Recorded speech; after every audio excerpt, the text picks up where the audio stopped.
But in the same way, we have this tendency to get confused about what God calls small, we call big, like our character. That's big to God, is small to some of us. We'll compromise our character to get clout. God says, I'll make your name great. You don't have to take any of your clothes off on TikTok. Who am I preaching to like this?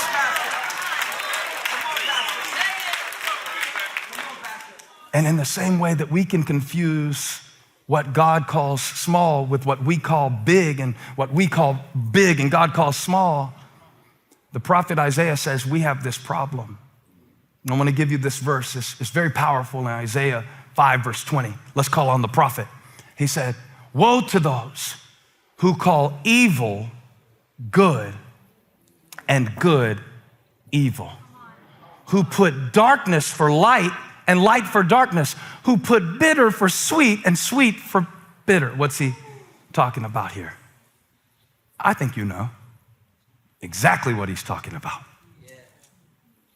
I think you've experienced it probably even in church, where people can sometimes even use religion as a cover-up for prejudice. That's what Isaiah is talking about when you call evil good and good evil. Christians can be some of the most close-minded, hateful people, and I love us. I have no choice. I'm stuck with us. I decided to follow Jesus, no turning back, but I didn't know all these fools were gonna be doing it with me. And see, it's in my own heart. No. Before you start shouting about other people, I'm really talking about you, because sometimes you use your relationship with God as an excuse to be closed-minded and not get another perspective. God said it, I believe it, and that settles it.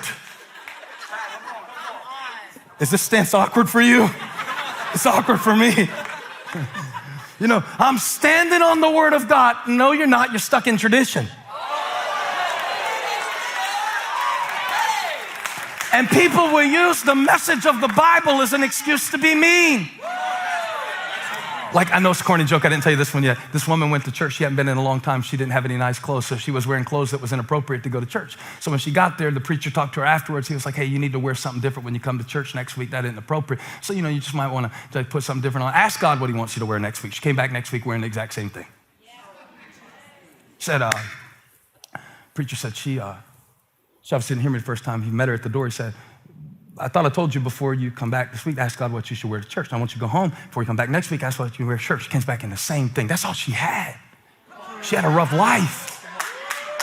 She didn't know what to wear to church. She hadn't been to church in a long time. She came back the third week wearing the same stuff. The preacher was mad this time because the deacons were mad at him, so he was mad at the lady. It was a whole chain of condemnation that was going on in this little fictitious church. And he looked at her and said, I thought I told you to ask God what to wear before you came back to this church. She said, I did. He said, then what did God say? He said he didn't know what I should wear to this church because he'd never been here. Have I ever told you that one? That's a classic.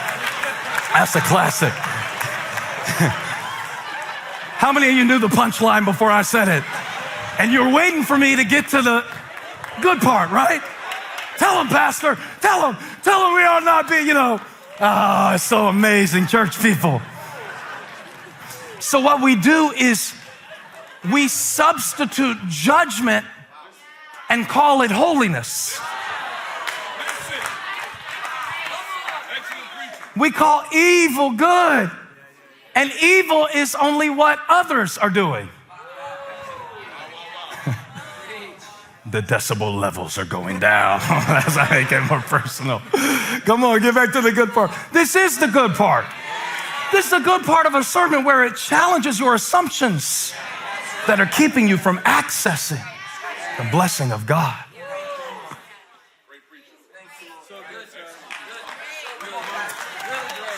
Let me tell you another thing. The Pharisees in the Bible, they were the religious ruling party of Jesus' day, and they would come up to him to test him.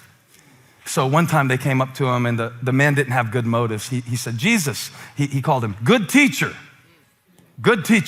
sucking up, But really, he was trying to catch Jesus in a contradiction. So it's a bad idea. But he didn't know yet that Jesus was the Word made flesh, dwell among us. He didn't know that. So he said, good teacher. Jesus said, why do you call me good? Only one is good. That's God. That verse spoke to me this week. See, I don't know if I can call myself a good man. I want to be. I try to be. I aspire to be. Holly says that I am. I got some dark parts, though. All I can see is your halo right now. I can't tell if you're sympathetic. You're judging me. Every good man has dark parts.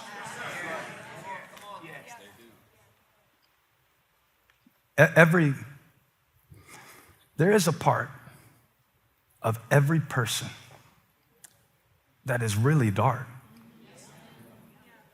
Different things bring it out of us in different times. Some people's dark is more socially acceptable than others.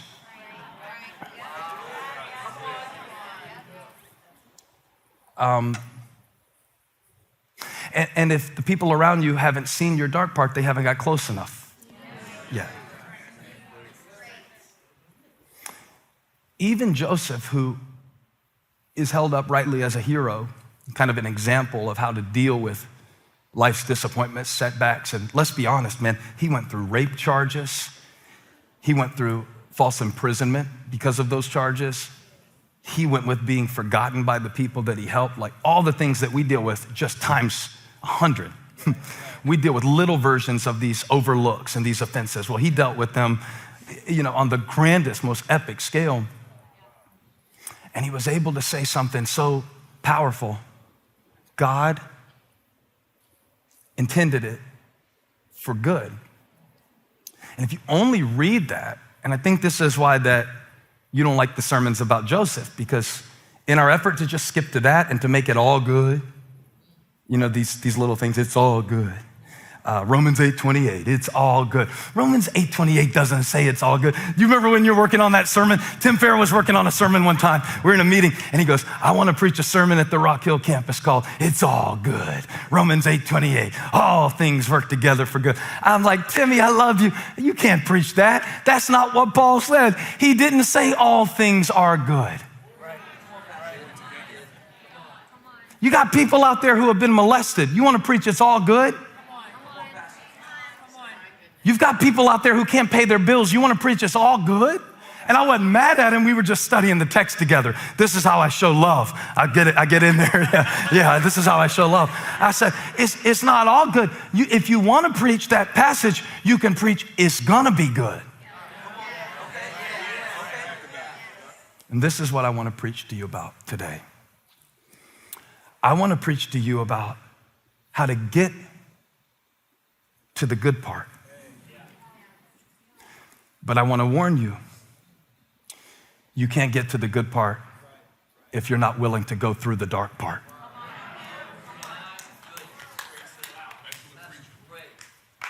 There is a dark part in every person. Even Joseph, when confronted by his brothers, was tempted. You hear me? This great hero was tempted to make them pay. And nobody probably put that part in the sermons that Holly heard about Joseph, where Joseph was tricking them and putting the cup in the bag and hiding the cup in the bag and trying to accuse. He still couldn't decide what he wanted to do. Like you right now, you're trying to decide, how do I respond to this? How do I respond to something that wasn't good, that God let in my life? Wasn't good how my dad died. It wasn't good how your dad walked out. That wasn't good. So we can't preach, it's all good. Because before Joseph could get, this is what blew my mind, to the good part, where he could say, I will provide for your family. You see how selfless that sounds? How responsible? How mature? I'll take care of you. Don't worry about it. It's all good. But before he could get to the good, he had to go through the dark. And so do you. And so do I. So do I. I have to realize that my first reaction is not always coming from my realist self. I am teaching better than they are shouting. Now keep going, I'll move you down to the front row. So people will say this, they'll just go off, right? They'll just go off, cuss people out, flip people off, turn stuff over, wreck their life, all this stuff, and say, I'm just keeping it real. No, that's just your reaction. That's just you letting the dark part run the show. But greater is he that is in you than he that is in the world. That verse is about Jesus, and he's in me too. But in order to get to that part, you know the part of you that's wise and kind and good and yeah, and I don't have to say anything back and I'm focused, I'm good. The good part, sometimes to get to that good part, you got to keep your mouth shut through the dark part. We don't know what to do with the dark part. So we never get to the good part. So I say, get to the good part. You'll never get to the good part if you don't learn how to deal with the dark part.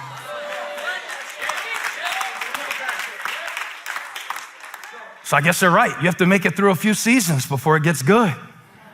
I guess they're right. You got to get through a few seasons. You got to get through some confusion. You got to get through some things. You got to put it in perspective. After all, by the time Joseph said this verse, and I promise you, so many of you are new to church, and I want you to know you will hear this verse preached again. It is so popular.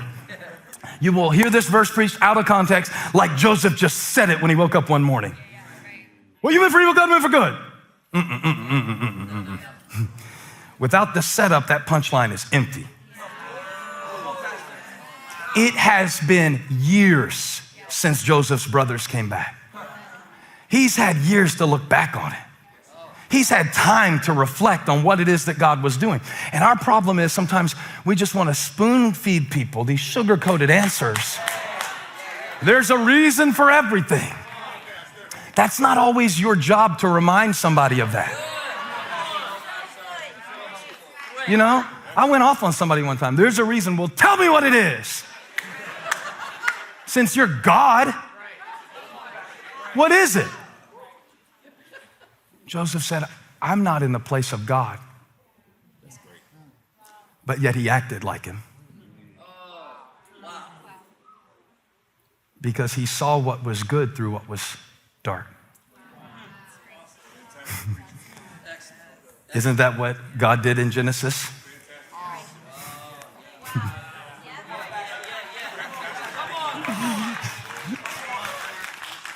I never realized that Genesis 50:20 was just the continuation of Genesis 1:4. Light was the first thing. You know the 7 days of creation. God made the light, and then he made the atmosphere or the firmament. And I'd quote all 7, but we don't have time. And I'm scared I'll get them out of order. But there's all this stuff, you know, this is really good, and the dry ground and the plants and then the sun. And he made the light before he made the sun, which I can't figure out other than the fact that he is light. But all of it, you know, the 5th day, the birds of the air and the fish in the sea, and then the land animals on the 6th day. Look, I got them all right. Somebody give me that. You better say, good job, Pastor.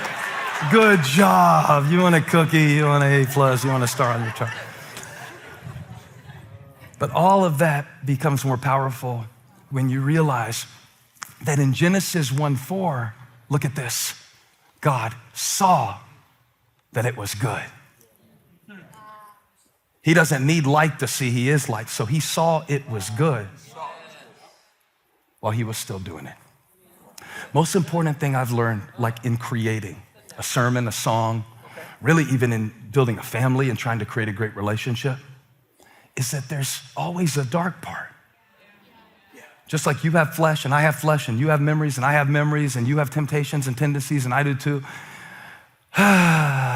Every process, not just every person, but every process has a dark part.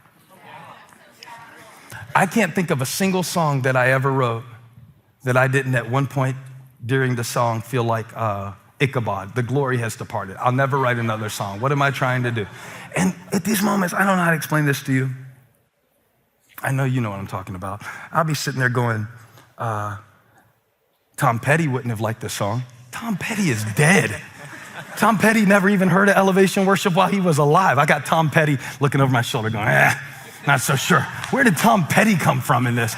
But like, that's a part of the process, is like pushing through that judgment.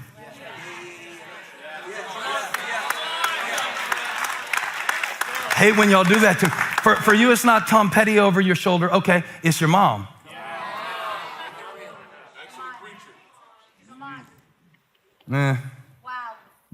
There's a part, when you go to do something for God, write a song, take a step, make an act of service, change a habit. I don't care what it is. There is a part of every process that's dark.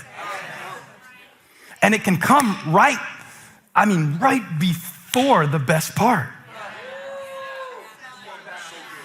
And if you let it die in the dark, you'll never get to the...